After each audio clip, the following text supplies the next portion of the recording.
दोस्तों, हिंदी कक्षा में आपका स्वागत है। आज हम कक्षा 7 की हिंदी पाठ्य पुस्तक वसंत भाग 2 का पाठ 13 एक तिनका कविता का भावार्थ करेंगे। इस कविता के कवि हैं अयोध्या सिंह उपाध्याय हरिऔध। कविता का नाम है एक तिनका। तिनका का अर्थ होता है घास का कोई छोटा सा टुकड़ा। तो इस कविता में कवि ने हमें घमंड न करने की सलाह दी है। कविता की पंक्तियां इस प्रकार हैं।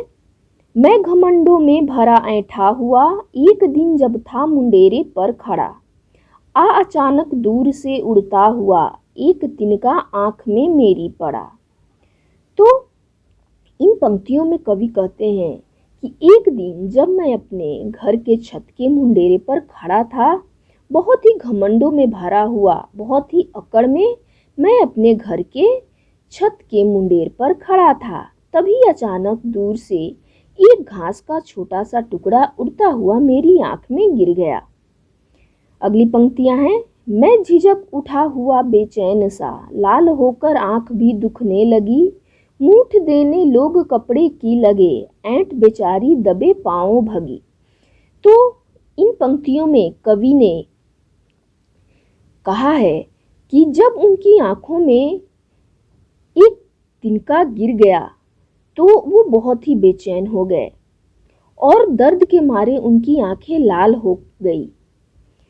लोग तरह तरह के उपाय करके तिनका निकालने की कोशिश करने लगे। लोग कपड़े की मूठ देकर तिनका निकालने की कोशिश करने लगे और इस बीच जो उनकी अकड़ थी, जो उनका घमंड था, वो चुपके से दबे पांव चला गया।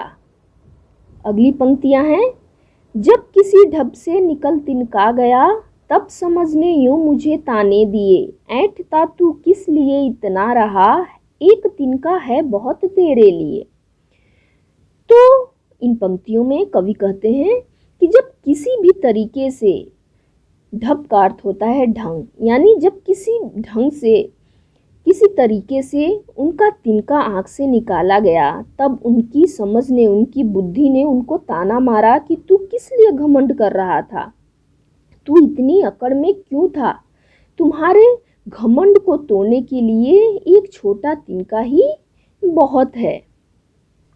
तो इस कविता में कवि ने हमें घमंड न करने की सलाह दी है, यानी हमें अपने आप को सर्वश्रेष्ठ नहीं समझना चाहिए, क्योंकि हमारे घमंड को तोड़ने के लिए एक छोटा तिनका ही बहुत है, यानी एक छोटी सी भी चीज़ भी हमारे घमंड को तोड़ सकती है।